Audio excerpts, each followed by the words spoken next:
The police cruiser pulled into my driveway on a Tuesday morning in November while I was splitting firewood, and I knew immediately that Patricia Henderson from the HOA had finally made good on her threat to call law enforcement about my wood smoke. I leaned the splitting maul against the chopping block and wiped my hands on my jeans, watching as two officers climbed out of their vehicle with expressions that told me they already knew this call was going to be a waste of their time. "Vincent Xavier?" the older officer asked, glancing down at a notepad. "That's me," I said, walking over to meet them halfway across my property in Boulder, Colorado. "Let me guess. Someone called about smoke from my fireplace." The younger officer, whose name tag read Martinez, nodded with barely concealed irritation. "We got a complaint from your neighbor about smoke trespass and air quality violations. She claims you're deliberately directing smoke toward her property." I actually laughed out loud at that. Deliberately directing smoke? How exactly would I do that? "Control the wind." The older officer, Thompson, cracked a small smile. "Look, we have to respond to these calls, but between you and me, we've been to this address 4 times in the past 6 weeks for various HOA complaints. Is there some kind of ongoing dispute here?" "You could say that," I said, gesturing toward the stack of split wood near my garage. "I moved here 8 months ago from Phoenix. I bought this house specifically because it has a wood-burning fireplace, and I wanted to get back to a simpler way of living. The HOA president, Patricia Henderson, has decided that wood smoke is the devil's work and has been on a crusade to get me to stop using my fireplace entirely." Martinez pulled out a tablet and scrolled through something. "According to the complaint, the smoke from your chimney consistently blows directly toward her property and into her home, creating a health hazard and violating her right to enjoy her property." "The smoke goes wherever the wind takes it," I said flatly. "I'm burning seasoned hardwood. My chimney was inspected and cleaned last month, and I'm not violating any city ordinances or county air quality regulations. I checked all of that before I even moved in." Thompson nodded. "Mind if we take a look at your setup?" I led them around to the side of my house where my chimney stood, pointing out the cap and the proper clearance from trees and other structures. The officers examined everything while I explained that I only burned wood in the evenings when temperatures dropped below freezing, which had been happening regularly for the past few weeks as winter approached. "Everything looks fine here," Thompson said, making notes. "You have any documentation about that chimney inspection?" "Inside. I can grab it if you need it." "That would help." I went into my house and retrieved the file folder I had specifically prepared for this exact situation. Patricia had been escalating her complaints for weeks, and I knew eventually she would try to get authorities involved.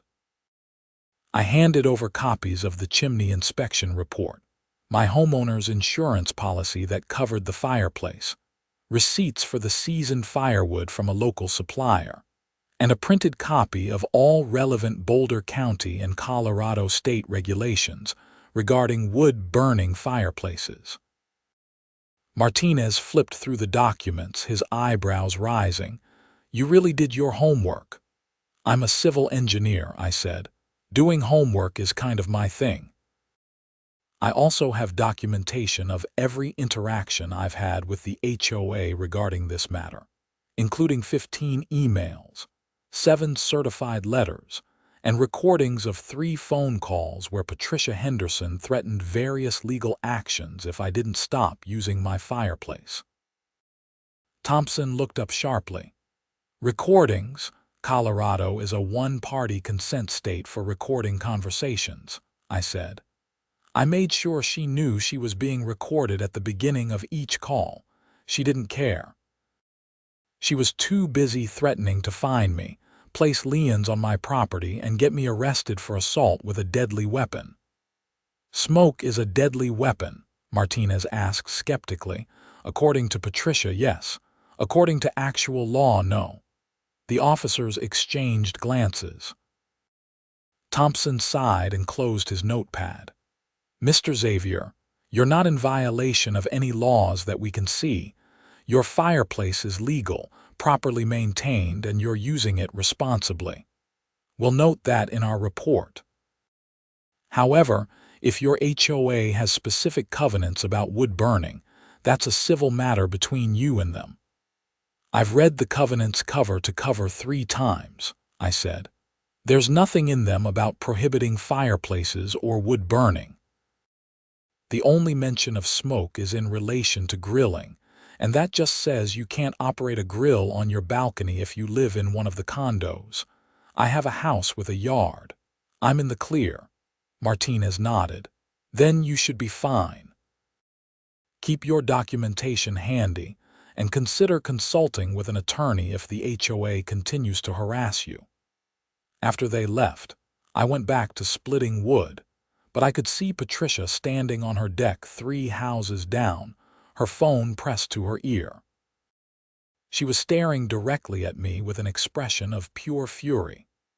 Her property sat to the northeast of mine, and the prevailing winds in Boulder generally came from the west or southwest, which meant that, yes, smoke from my chimney often drifted in the general direction of her house. But that was true for literally everyone west or south of her position. It was meteorology, not malice. My phone rang 20 minutes later. It was Harold Vance, my next-door neighbor and one of the few people in the HOA who had been friendly since I moved in. "Vince, I just saw the cops at your place," he said without preamble. "Patricia, who else? She's completely lost it. She's in the neighborhood Facebook group, right now claiming you're running some kind of illegal commercial firewood operation, and that the police confirmed you're in violation of federal air quality standards." "That's not even remotely true," I said, sinking them all into the chopping block with more force than necessary. "The police literally just told me everything is fine." "I know that and you know that, but she's got about 15 people in the comments agreeing with her and calling for an emergency HOA meeting to revoke your fireplace privileges. They can't do that. It's not in their authority. Doesn't mean they won't try." Harold paused. "Listen, I've lived here for 12 years. Patricia has been HOA president for the last 4, and she's driven out 3 families with this kind of behavior. She decides she doesn't like something, manufactures a crisis, and then uses the HOA as her personal enforcement arm. Most people just give up and move because it's easier than fighting. I'm not most people," I said, "and I'm not moving. I like this house. I like this neighborhood aside from Patricia. I'm not going to let some petty tyrant dictate how I live in my own home." "Good," Harold said. "Because it's about time someone stood up to her. Just be ready for things to get worse before they get better." He wasn't wrong. The emergency HOA meeting was scheduled for the following Thursday evening at the community clubhouse. I received the notice via certified mail on Wednesday, which seemed excessive. But then again, everything Patricia did was excessive. The notice claimed that my continued violation of community standards regarding air quality and smoke trespass would be discussed, along with proposed fines and remedial measures. I spent the intervening days gathering more evidence. I contacted the National Weather Service office in Boulder and spoke with a meteorologist named Dr. Sarah Chen, explaining my situation. She was immediately sympathetic and agreed to provide me with a written statement about prevailing wind patterns in Boulder County. "This isn't the first time I've heard about HOA disputes over smoke," she said during our phone call. "The reality is that wind patterns are determined by geography, pressure systems, and topography.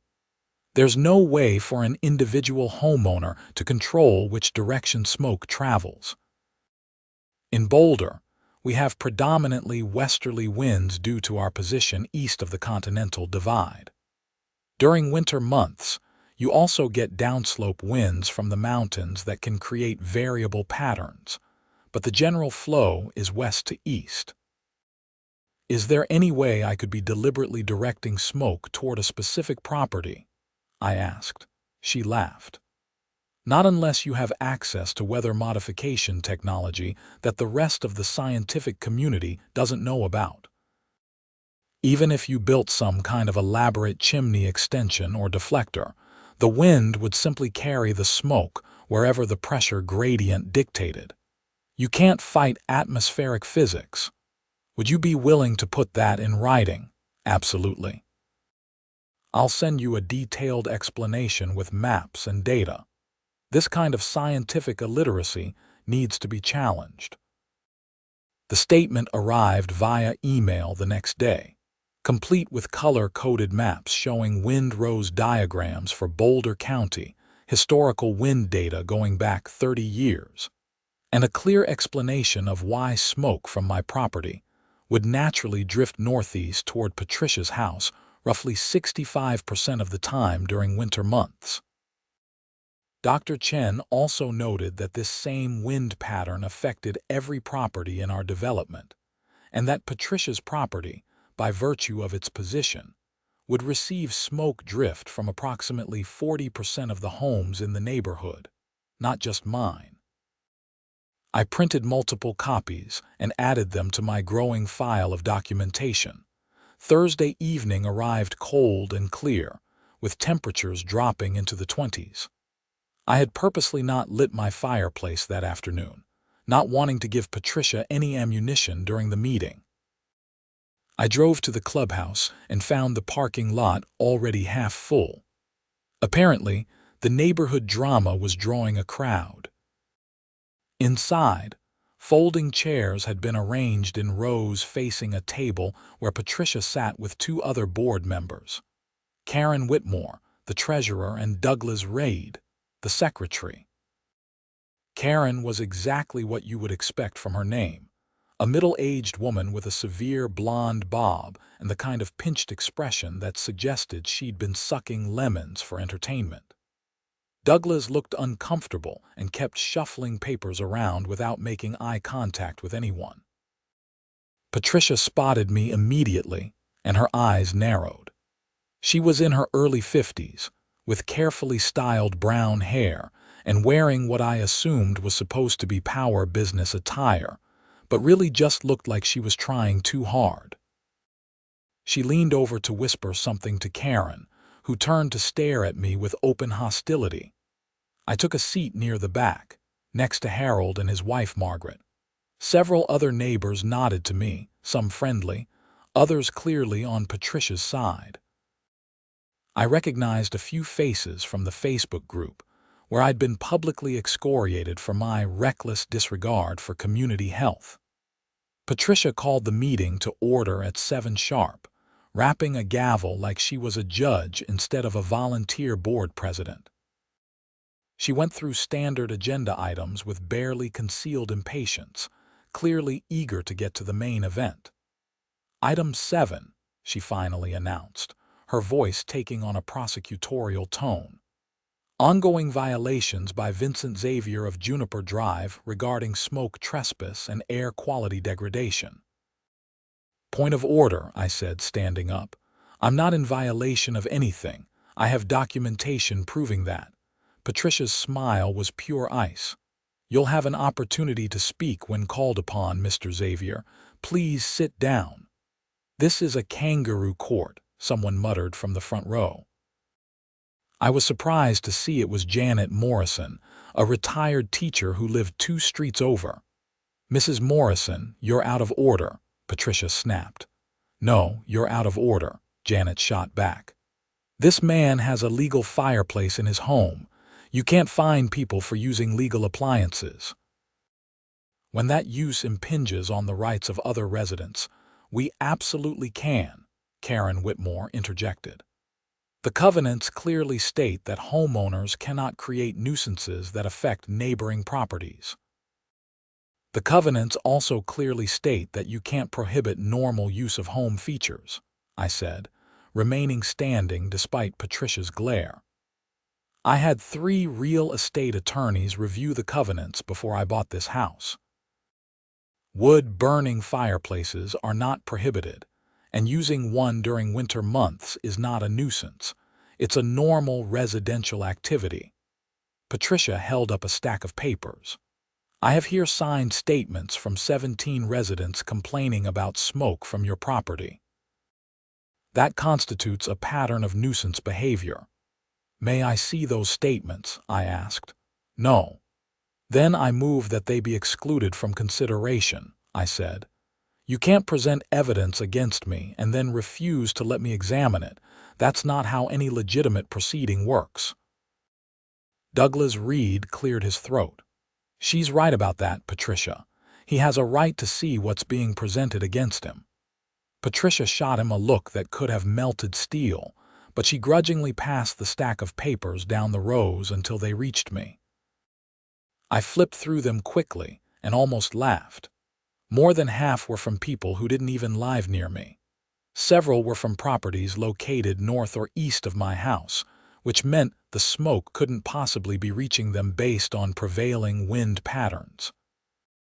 3 were from people whose addresses I didn't recognize at all and suspected didn't live in our development. These statements are unreliable at best and fraudulent at worst, I said, holding them up. Half these people don't live anywhere near me. The wind doesn't blow smoke north when it's coming from the southwest. Are you now claiming to be a meteorologist? Karen demanded. No, but I consulted with one. I pulled out Dr. Chen's statement and maps. Dr.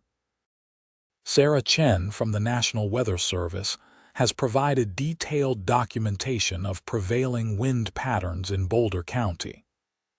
The smoke from my chimney goes where the wind takes it, which is determined by atmospheric conditions, not by anything I'm doing. During winter months, the predominant wind direction is west to east, with northeastern drift. That means smoke from my property, and from approximately 40% of the properties in this development will drift toward the northeast, which includes Patricia's house. This is natural and unavoidable. I walked to the front and handed copies of the meteorologist's statement to each board member. Patricia barely glanced at it before pushing it aside. Scientific mumbo-jumbo doesn't change the fact that you're creating a nuisance, she said. It literally does change that fact, I replied. A nuisance requires that someone be doing something unreasonable or malicious. Using a fireplace in winter in Colorado is neither unreasonable nor malicious. The fact that you don't like wood smoke doesn't give you the authority to prohibit its use. The board has the authority to enforce community standards, Patricia insisted. Which standards? Harold stood up now, his voice carrying across the room. I've been on this board before, Patricia. I know the covenants. There's nothing about fireplaces or wood smoke in there. You're inventing standards to harass this man because you personally don't like smoke. That's not true. Patricia's composure was starting to crack. This is about health and safety. Then why didn't you complain about smoke before Vincent moved in? Harold pressed. The Johnsons who owned that house before him used their fireplace every winter. I never heard a peep from you about it. Patricia's face flushed red. That was different. How? They were reasonable people who cooperated with community guidelines. So this is personal, I said quietly. You're admitting that this is retaliation because I won't do what you tell me to do, even though I'm not violating any rules. The room erupted in crosstalk. Several people shouted questions at Patricia, while others argued among themselves. Douglas Reed looked like he wanted to crawl under the table. Karen Whitmore tried to call for order but was largely ignored. Patricia banged her gavel repeatedly. This meeting is not a debate. The board has reviewed the evidence and determined that Mr. Xavier is in violation of community nuisance standards. We are imposing a fine of $500 per day for each day that he operates his fireplace." The room went dead silent. "You can't do that," I said. "We just did," Patricia replied smugly. "Then I'll see you in court." I gathered my papers. "You've just opened yourselves up to a lawsuit for harassment, abuse of authority, and selective enforcement." I have documentation of everything, including the fact that at least 8 other homes in this development regularly use wood-burning fireplaces, and you've never said a word to any of them. "Those residents burn responsibly," Karen said. "Define responsibly," I challenged. She couldn't. I left the meeting and went directly home, where I spent the next 3 hours composing a detailed letter to my attorney. I had been hoping to avoid legal action, but Patricia had left me no choice. A $500 per day fine for using my fireplace was so excessive and punitive that it crossed the line from enforcement into extortion. My attorney, Rachel Cho, called me the next morning after reviewing everything I had sent her. "This is one of the most clear-cut cases of HOA overreach I've seen in years," she said. "They have absolutely no legal basis for these fines. I'm going to send them a cease and desist letter immediately, and I'm also going to recommend we file suit for declaratory relief and damages." "How long will that take?" "Months, probably.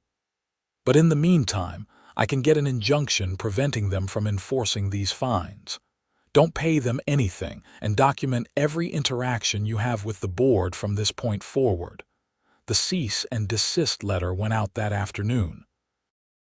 I received a response from Patricia via email within hours, claiming that the HOA had every right to enforce community standards and that I was being unreasonable and litigious. She also CC'd the entire neighborhood mailing list, apparently trying to drum up support for her position. It backfired spectacularly. The neighborhood Facebook group, which had been fairly split on the issue, suddenly shifted hard in my direction. People started posting their own stories of Patricia's overreach. One family talked about being fined for having the wrong color mailbox, even though the covenants didn't specify mailbox colors. Another resident detailed how Patricia had tried to prevent them from installing solar panels because she thought they were ugly. A third person shared screenshots of Patricia admitting in emails that she didn't like certain residents and was looking for reasons to fine them. By Saturday morning, there was a petition circulating to recall Patricia as HOA president. It gained over 100 signatures in less than 48 hours. Patricia responded by doubling down. She sent out a mass email claiming that the recall effort was illegal and that anyone who signed the petition would be subject to fines for undermining community governance. This prompted 3 more residents to contact attorneys. Meanwhile, I continued using my fireplace. Rachel had secured a temporary restraining order preventing the HOA from enforcing the fines until the matter could be heard in court, so I was legally protected. Every evening, I would light a fire, enjoying the warmth and the crackling of burning wood while Patricia presumably fumed 3 houses down. The situation escalated further when Patricia called the police again, this time claiming I was violating the restraining order. The same 2 officers, Thompson and Martinez, showed up looking even more annoyed than before. "Mr. Xavier," Thompson said wearily, "please tell me you're not actually violating the TRO." "The TRO prevents the HOA from enforcing their fines," I explained. "It doesn't prevent me from using my fireplace. That would be insane." Martinez was reading something on his tablet. "Yeah, that's what the order says." "Madam," he called over to where Patricia had followed them across the street, "you can't use police resources to enforce civil disputes." We've told you this multiple times. He's creating a public nuisance, Patricia insisted. You have a duty to protect the community. From what? Legal fireplace use? Thompson shook his head. Madam, if you keep calling us for non-emergencies, we're going to have to cite you for misuse of emergency services. Patricia's face went through several interesting color changes. You're supposed to be on my side. We're not on anyone's side, Martinez said firmly. We enforce laws. Mr. Xavier isn't breaking any laws. You need to work this out through the courts like your attorney probably already told you. After they left, Patricia stood in the street for a long moment, staring at my house. Then she pulled out her phone and made a call. I had a bad feeling about what was coming next. The following Monday, I received notice that the HOA was filing for an emergency injunction to prevent me from using my fireplace pending resolution of the underlying dispute. Rachel called me as soon as she got the notification. This is absurd, she said. They're asking the court to prohibit you from using a legal appliance in your home because one person doesn't like smoke. No judge is going to grant this. When's the hearing? Thursday afternoon. I need you to prepare a statement about the impact this would have on you. Also, get estimates for alternative heating costs if you were forced to rely only on your furnace. We want to show that this would impose a significant financial burden on you for no legitimate reason. I spent the next 3 days gathering information. My furnace was electric, and running it exclusively would approximately double my winter heating bills. I got statements from my utility company showing the projected costs. I also contacted 3 other residents with wood-burning fireplaces, who agreed to provide statements that they used their fireplaces regularly without any complaints from the HOA. Thursday afternoon, I met Rachel at the Boulder County Courthouse. Patricia was there with the HOA's attorney, a nervous-looking man named Gregory Palmer, who looked like he knew he was on the wrong side of this case. Karen Whitmore had also come, presumably for moral support, though she kept whispering urgently to Palmer while shooting glares in my direction. The hearing was before Judge Sarah Hendricks, a no-nonsense woman in her 60s who had a reputation for not tolerating frivolous motions. She listened to Palmer's argument that my fireplace use was creating a nuisance, and that the HOA needed immediate relief to protect the health and safety of residents. What specific health hazard does Mr. Xavier's fireplace pose? Judge Hendricks asked. Palmer fumbled with his papers. The smoke contains particulate matter that can aggravate respiratory conditions. Does it exceed EPA standards for residential wood burning? Well, no, but does Boulder County have ordinances prohibiting wood-burning fireplaces? Not exactly, but the HOA covenants. I've read the covenants, Mr. Palmer. They don't mention fireplaces. What they do mention is that homeowners have the right to quiet enjoyment of their properties, which includes the use of existing features. Mr. Xavier's fireplace was installed when the house was built, was properly permitted, and is regularly inspected. On what legal basis can your client prohibit his use of it? Palmer looked back at Patricia, who was making urgent hand gestures. Your Honor, the covenants give the HOA board discretion to enforce community standards. Discretion is not unlimited authority, Judge Hendricks interrupted. The board can't simply invent new standards because one person doesn't like something. Does the smoke from Mr. Xavier's fireplace violate any state or federal air quality regulations? No, Your Honor. Does it violate any local ordinances? No, but then what you have is a personal dispute between neighbors, not a legitimate enforcement action. Motion denied. She turned to Rachel. Miss Cho, I assume you have a counterclaim. Yes, Your Honor. We're seeking declaratory judgment that Mr. Xavier has the right to use his fireplace, an injunction preventing the HOA from interfering with that use, and damages for harassment and abuse of process. File it within 10 days and we'll schedule a full hearing. In the meantime, Mr. Xavier is free to use his fireplace as he sees fit. The HOA is prohibited from imposing any fines or penalties related to his fireplace use. Court is adjourned. Patricia looked like she'd been slapped. She started to say something, but Palmer grabbed her arm and practically dragged her out of the courtroom. I heard her voice echoing down the hallway, shrill and furious, demanding to know why he hadn't argued harder. Rachel and I walked out together, both of us fighting back smiles. "That went well," I said. "Better than expected, honestly. Judge Hendricks doesn't like HOAs that overstep their authority. She's slapped down several of these cases over the years." Rachel paused at her car. Now the question is whether Patricia is smart enough to back off, or if she's going to keep digging herself deeper. Based on everything I had seen so far, I was betting on option 2. I was right. That weekend, I woke up Saturday morning to find my entire woodpile scattered across my yard.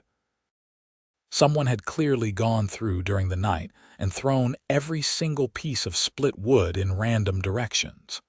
Several pieces had been thrown hard enough to dent my garage door. One had broken through a basement window. I immediately called the police and took extensive photos before touching anything. Thompson and Martinez arrived, and this time they weren't alone. They had a detective with them, a sharp-eyed woman named Carla Davidson.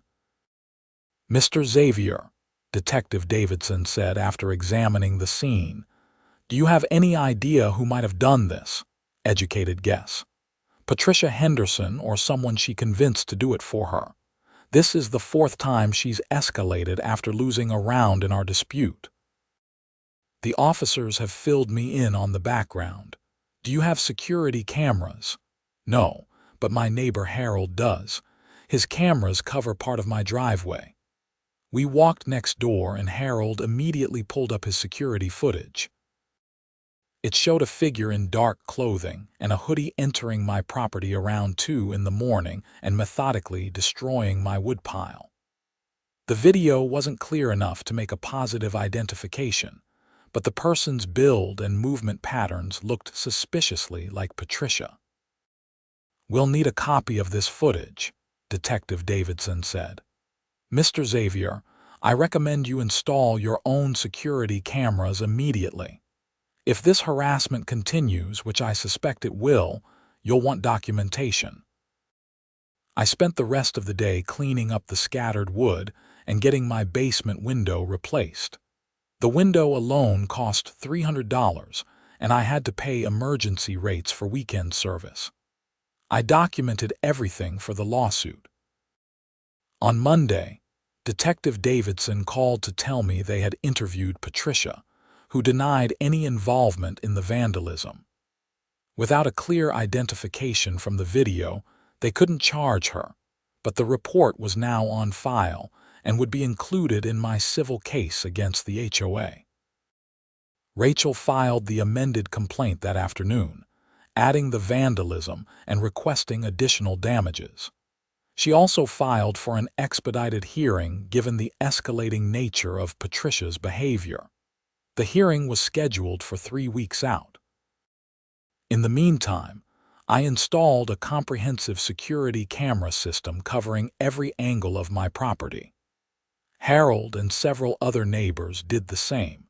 It was becoming clear that this dispute had evolved into something bigger than just me and my fireplace. Patricia's behavior had exposed deep frustrations with her leadership, and people were done putting up with it. The recall petition gained enough signatures to force a vote. Patricia sent out an email claiming the recall was illegal and that she wouldn't recognize it even if it passed. This prompted Douglas Reed to resign from the board in protest, stating in his resignation letter that Patricia had violated numerous HOA bylaws and that he could no longer in good conscience enable her behavior. His resignation letter became public and went viral in the neighborhood. In it, he detailed how Patricia had used HOA funds for personal expenses, had failed to disclose conflicts of interest, and had conducted board business without proper notice or quorum on multiple occasions. He also revealed that the $500 per day fine she had tried to impose on me was something she had invented on her own, without board approval, and that both he and Karen had only learned about it at the meeting itself. The letter was a bombshell.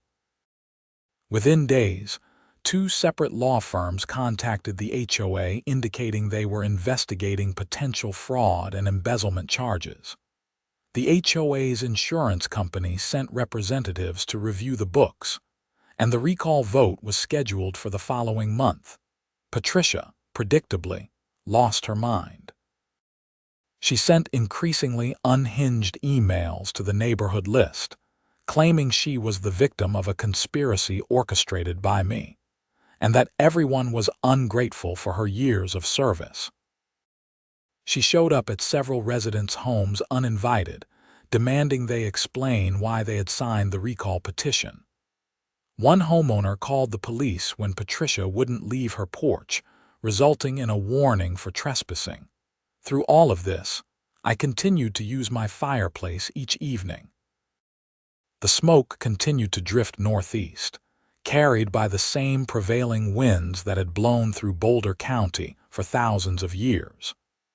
Patricia's inability to accept basic meteorology had transformed from an annoyance into a legitimate legal nightmare, and she had no one to blame but herself.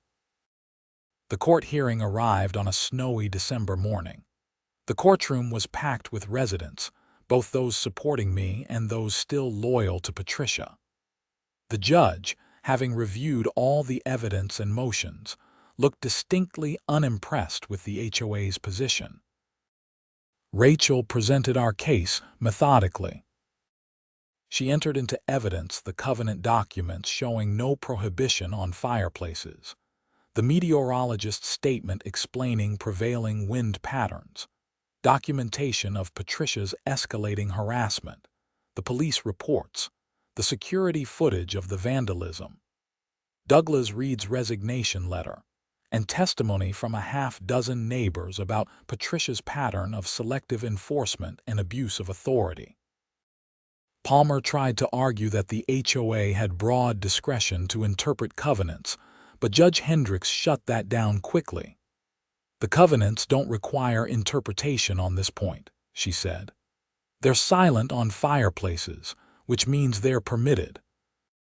Your client is attempting to prohibit something that isn't prohibited, which exceeds her authority. Moreover, the evidence shows a clear pattern of personal animosity and targeted harassment. This isn't about community standards. This is about one person using her position to bully a neighbor." She ruled in my favor on every count. The HOA was permanently enjoined from interfering with my fireplace use, from imposing any fines or penalties related to it, and from taking any retaliatory action against me. I was awarded damages of $15,000 for harassment, emotional distress, and attorney's fees. Judge Hendricks also ordered Patricia to personally pay the $300 for my broken window, finding that, while criminal charges weren't viable due to lack of definitive proof, the civil standard of preponderance of the evidence made it clear she was responsible. Patricia stood up, her face purple with rage. "This is ridiculous. You can't let him just poison everyone in the neighborhood." "Miss Henderson, you need to sit down," Judge Hendricks said sharply. "No, this whole thing is a sham. He's obviously paid everyone off, including you." The courtroom went silent. Palmer looked horrified. Rachel's eyes widened. "Miss Henderson," Judge Hendricks said, her voice dangerously quiet, "did you just accuse me of being bribed?" Patricia seemed to realize she had crossed a line, but instead of backing down, she doubled down. "How else do you explain this ruling? It's obvious he's guilty." Someone needs to protect the neighborhood from his reckless behavior. Bailiff, Judge Hendricks said calmly, please take Miss Henderson into custody for contempt of court. Everything happened very quickly after that. Patricia started screaming that she was being persecuted, that this was all unfair, that I had destroyed the community. 2 bailiffs escorted her out while she continued to shout accusations. Karen Whitmore looked like she wanted to disappear. Palmer was frantically taking notes, probably already drafting his motion to withdraw from the case. Judge Hendricks sentenced Patricia to 3 days in jail for contempt, which could be purged if she apologized to the court. She also referred the matter to the Colorado Bar Association for investigation of Palmer's conduct in bringing what she characterized as a frivolous claim. The courtroom cleared slowly, with neighbors clustering in groups to discuss what had just happened. Harold clapped me on the shoulder. "Well," he said, "I don't think anyone saw that coming." "I did," said Janet Morrison, the retired teacher. "Patricia has been heading for a breakdown for months. The power went to her head and she couldn't handle anyone telling her no. The recall vote happened 2 weeks later. Patricia, having spent 3 days in jail after refusing to apologize to Judge Hendricks, was removed from the HOA board by a vote of 237 to 18. Karen Whitmore, facing her own potential legal issues due to her complicity in Patricia's actions, resigned rather than face a separate recall. The reconstituted board, led by Harold as interim president, sent a formal apology to me and several other residents who had been targeted by Patricia's enforcement actions. They also hired a forensic accountant to review the HOA's books after Douglas Reed's allegations of financial impropriety. The accountant's report was damning. Patricia had spent over $40,000 of HOA funds on personal expenses over the past 3 years, disguising them as legitimate community costs. She had also accepted kickbacks from contractors, steered business to companies owned by her relatives, and used her position to settle personal scores with various residents. The new board voted unanimously to file criminal charges. Patricia was arrested in January on multiple counts of embezzlement, fraud, and theft. The case was still working through the court system, but her attorney had already indicated she was likely to accept a plea deal. As for me, I continued to live peacefully in my house on Juniper Drive. I used my fireplace regularly throughout the winter, enjoying the warmth and ambience of burning wood. The smoke drifted northeast on the prevailing winds, just as Dr. Chen had explained, and just as it had done for millennia before any of us built houses in Boulder County. The new HOA board, learning from Patricia's mistakes, focused on actual community needs rather than personal vendettas. They organized neighborhood cleanups, improved common areas, and managed the budget responsibly. Several residents who had been considering moving because of Patricia's reign of terror decided to stay.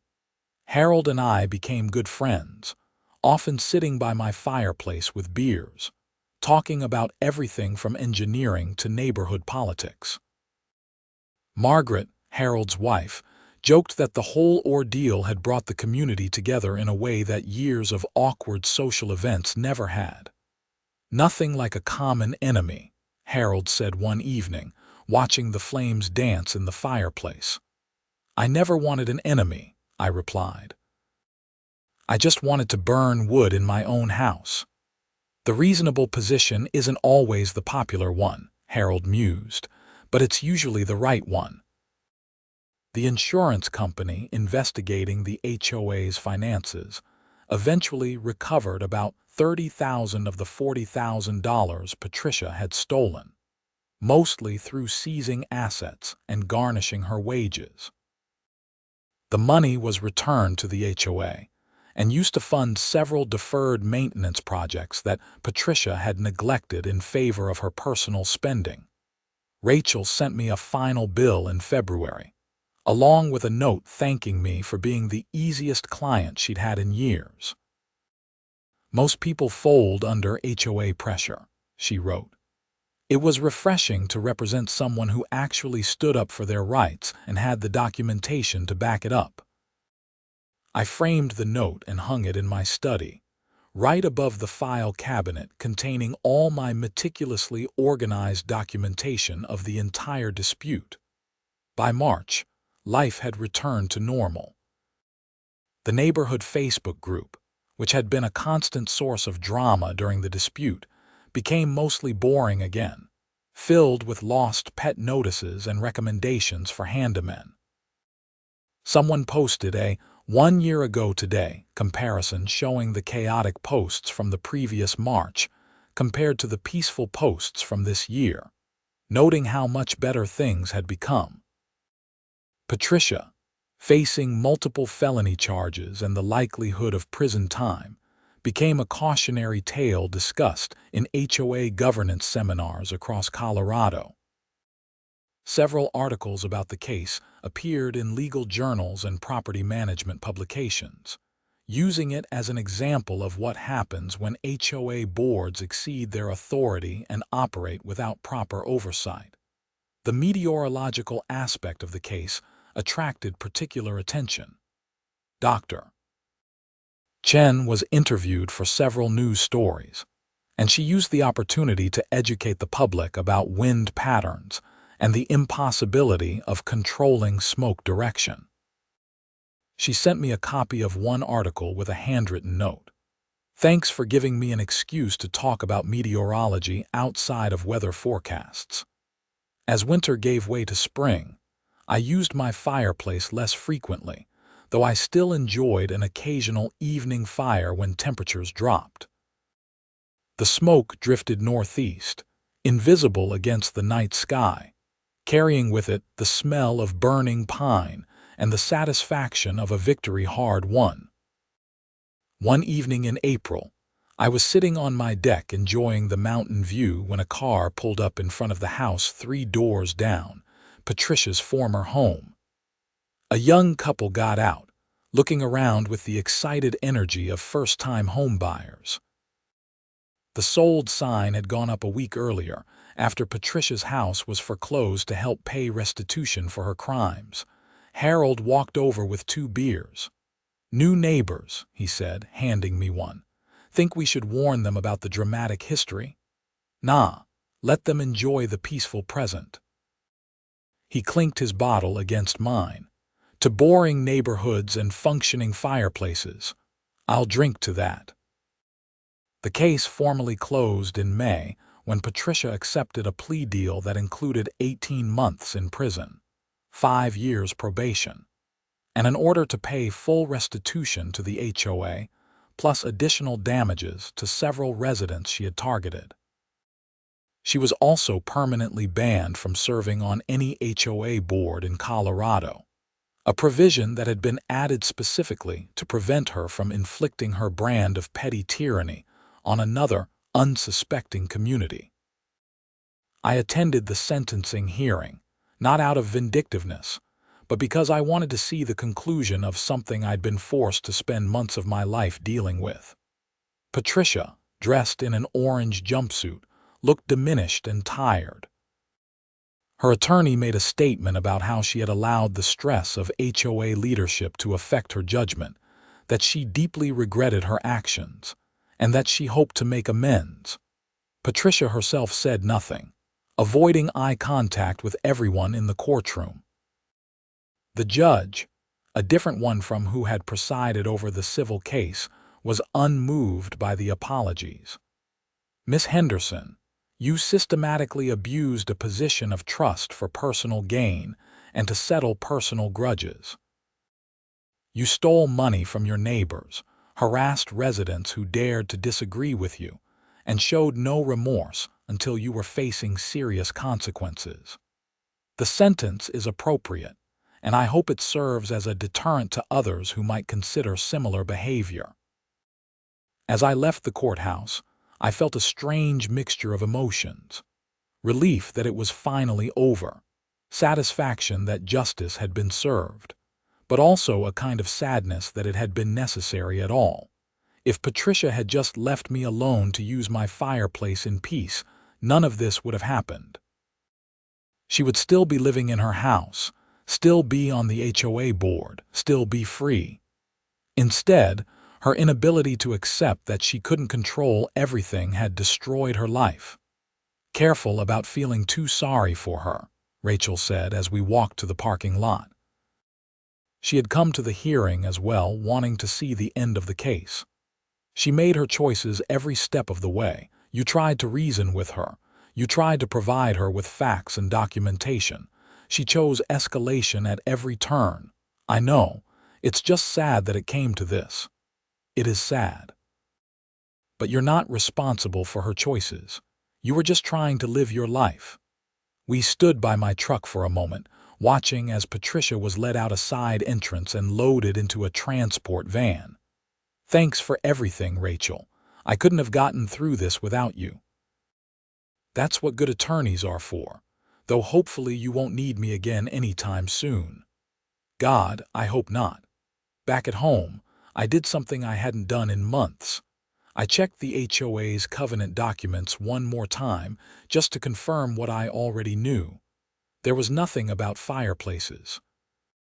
Nothing about wood smoke. Nothing that gave anyone the authority to tell me I couldn't use a legal appliance in my own home on cold winter nights. I closed the binder and put it back on the shelf. With any luck, I would never need to look at it again. Summer arrived, warm and pleasant, and I didn't need my fireplace at all. I focused on work, on settling into the rhythm of life in Boulder, on enjoying my house and my neighborhood without the constant stress of ongoing legal battles. The new HOA board operated smoothly and efficiently, handling routine maintenance and governance without drama. In July, the board held an outdoor barbecue at the clubhouse to celebrate the community and thank everyone who had helped navigate through what Harold diplomatically called the difficult transition period. I went, ate too much potato salad, and listened as Harold gave a short speech about community values and the importance of working together respectfully. "We're neighbors," he said to the assembled crowd. "We don't have to agree on everything, but we do have to treat each other with basic decency and respect the rights that come with homeownership. The past year taught us what happens when we forget that. Let's make sure we remember the lesson." Everyone clapped. Several people came up to me afterward to thank me for standing up to Patricia, for being willing to fight when it would have been easier to just give in and move. I appreciated the sentiment, but really, I had just been stubborn. I hadn't set out to be anyone's hero. I had just wanted to burn wood in my fireplace. As autumn approached and temperatures started dropping again, I prepared for another winter. I ordered another cord of seasoned hardwood. I had my chimney inspected and cleaned. And on the first cold night in October, I lit my first fire of the season. The smoke rose from my chimney and drifted northeast, carried by the prevailing winds of Boulder County, just as meteorology and physics and atmospheric science dictated it would. It drifted over Harold's house and Margaret's garden, and the empty lot where Patricia had once lived to call the police about my smoke direction. I sat by the fire with a book and a cup of coffee, listening to the wood crackle and pop, feeling the warmth spread through my living room. Outside, the wind blew steadily from the southwest, indifferent to human concerns and HOA regulations and the petty grievances that had nearly destroyed a community. The fire burned clean and bright, exactly as it was designed to do, exactly as it had the right to do, and nobody called the police.